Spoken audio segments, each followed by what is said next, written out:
UP विधानमंडल का budget सत्र आज से शुरू। 5 फरवरी को यूपी सरकार का होगा बजट पेश। विपक्ष ने सड़क से संसद तक किया हंगामा। सीएम योगी आदित्यनाथ ने विपक्ष से की सार्थक चर्चा की अपील। यूपी विधानमंडल का बजट सत्र आज से शुरू हुआ है। ये बजट सत्र आज से शुरू होकर 12 फरवरी तक चलेगा।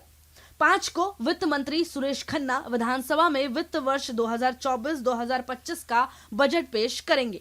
इस दौरान विधानसभा सत्र शुरू होने से पहले सत्ता पक्ष और विपक्ष ने पत्रकारों से बातचीत की।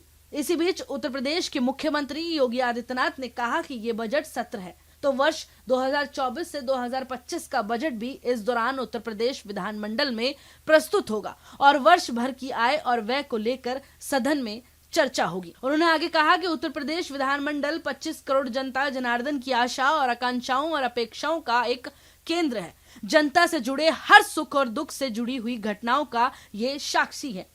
5 फरवरी को बजट पेश किया जाएगा। 24 के सत्र शुभारंभ के अवसर पर स्वागत करता हूं।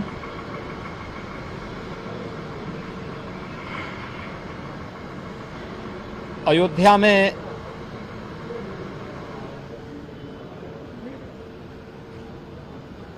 प्रभु श्री रामलला की भव्य प्राण प्रतिष्ठा समारोह के सकुशल संपन्न होने की हृदय से बधाई देता हूं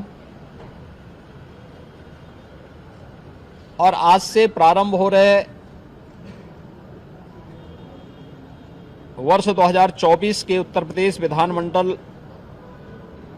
सत्र शुभारंभ के अवसर पर सभी माननीय सदस्यों का भी मैं हृदय से स्वागत करता हूं।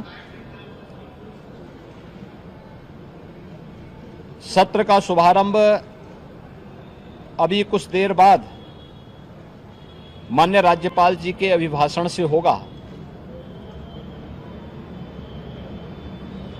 अभिभाषण सरकार की उपलब्धियों और भावी योजनाओं का एक बहुत महत्वपूर्ण दस्तावेज होता है और किसी भी सत्र के वर्ष के शुभारंभ का पहला जो बिजनेस होता है वह विधानमंडल में माननीय राज्यपाल के भाषण से ही शुरू होता है।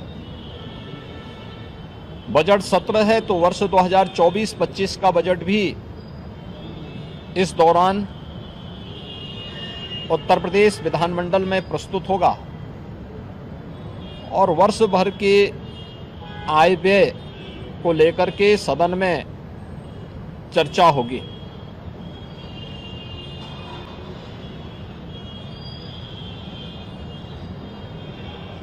सत्र प्रारंभ होने के पहले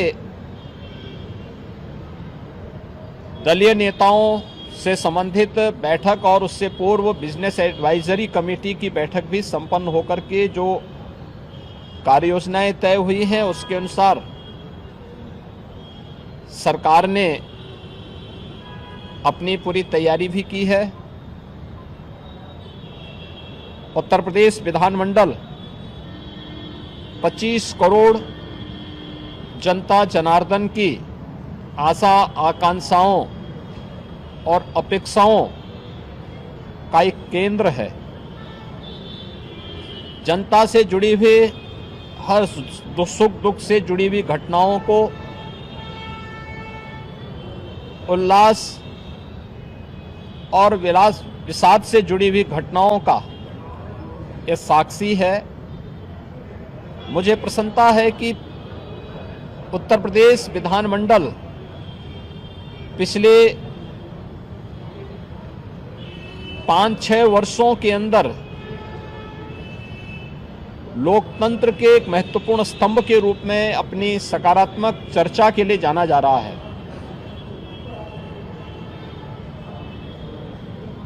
सकारात्मक मुद्दों पर, विकास से जुड़े हुए मुद्दों पर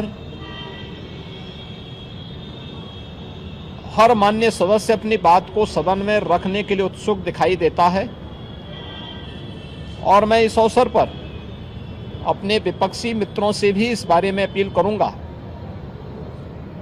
कि जो माननीय सदस्यों की भावनाएं हैं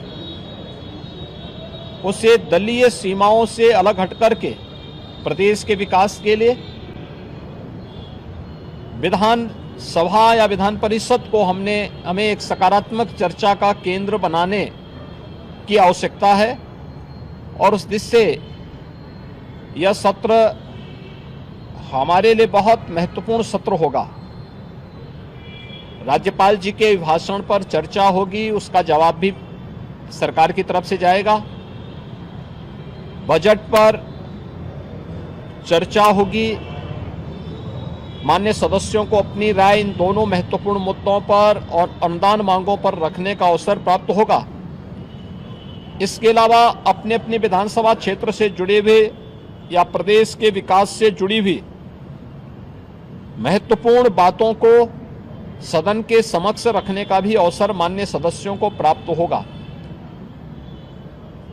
मुझे विश्वास है कि जो एक सकारात्मक माहौल प्रदेश के बारे में बना है, देश में दुनिया में, उस सकारात्मक माहौल का लाभ विरोधी दल भी लेकर के एक सकारात्मक चर्चा का केंद्र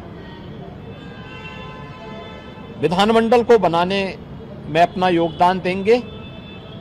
हमने कल भी दलीय नेताओं की बैठक में इस बारे में बहुत स्पष्ट रूप से कहा है कि सरकार हर विधानमंडल की कार्रवाई का हिस्सा बनने वाले हर मुद्दे पर चर्चा के लिए भी तैयार है और उसका जो तथ्यपरक और सही जानकारी होगी उसको सदन के समक्ष रखने और माननीय सदस्यों को अवगत कराने के लिए पूरी तरह तैयार है।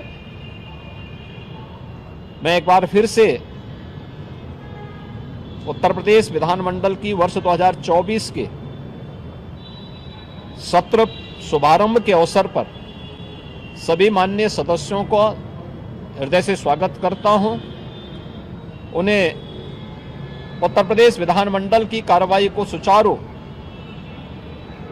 और नियम संगत तरीके से आगे बढ़ाने के लिए उन सब का आह्वान करता हूं। लोकतंत्र के उन मूल्यों और आदर्शों के अनुरूप सत्र की कार्रवाई को प्रभावी ढंग से आगे बढ़ाने में उनके सकारात्मक योगदान की भी अपेक्षा रखता हूं और उत्तर प्रदेश ने आदरणीय प्रधानमंत्री जी के मार्गदर्शन में 22 जनवरी 2024 को अयोध्या में प्रभु श्री रामलला के 500 वर्षों के उपरांत, एक लंबे अंतराल के उपरांत भव्य प्राण प्रतिष्ठा समारोह के सकुशल संपन्न होने और प्रतिदिन लाखों की संख्या में श्रद्धालु जनों का अयोध्या धाम में आगमन और उनके सकुशल दर्शन करने के सकारात्मक माहौल का लाभ भी हमारे सभी माननीय सदस्यगण उठाएंगे। इस पूरा विश्वास के साथ मैं विधानमंडल के नए सत्र शुभारंभ के अवसर पर आप सभी का भी हृदय से अभिवादन करता हूं। धन्यवाद। जय हिंद। वहीं सपा अध्यक्ष अखिलेश यादव ने यूपी विधानसभा सत्र के शुरू होने से पहले पत्रकारों से बातचीत में कहा कि मैं आपको एक ब्रेकिंग न्यूज दे रहा हूं। बीजेपी लोकसभा चुनाव 2024 में एक सांसद प्रधानमंत्री नरेंद्र मोदी को छोड़कर सबका टिकट काटने जा रही है और उनकी भी सीट बदल दी जाएगी। उन्होंने आगे कहा कि लोकसभा चुनाव में पीडीए यानी पिछड़ा, दलित व अल्पसंख्यक ही एनडीए को हराएंगे। बीजेपी सरकार में युवा बेरोजगारी से त्रस्त हैं। पत्रकार साथियों का धन्यवाद देता हूं और आप पूछोगे मैं बताऊं क्या? मैं अपने पत्रकार साथियों का धन्यवाद देना चाहता हूं और अभी मुझे जानकारी मिली है, मैं आप लोगों को ब्रेकिंग न्यूज़ देना चाहता हूं। भारतीय जनता पार्टी अपने सभी सांसदों की टिकट काटने जा रही है, एक के सिवाय, और वो भी जो एक है वो भी अपनी सीट बदलने की सुना है, सीट बदलना चाहते हैं। तो ये समाजवादी पार्टी जीत के लिए आगे बढ़ रही है और हमें उम्मीद है कि पीडीए ही एनडीए को हराएगा। पीडीए उन लोगों की बात है जो 90% लोग हैं भ्रष्टाचार, महंगाई, और बेरोजगारी से त्रस्त हैं। भारतीय जनता पार्टी ने डबल इंजन की सरकार ने और 10 साल के बजट के बाद भी महंगाई कम नहीं हुई, भ्रष्टाचार कम नहीं हुआ।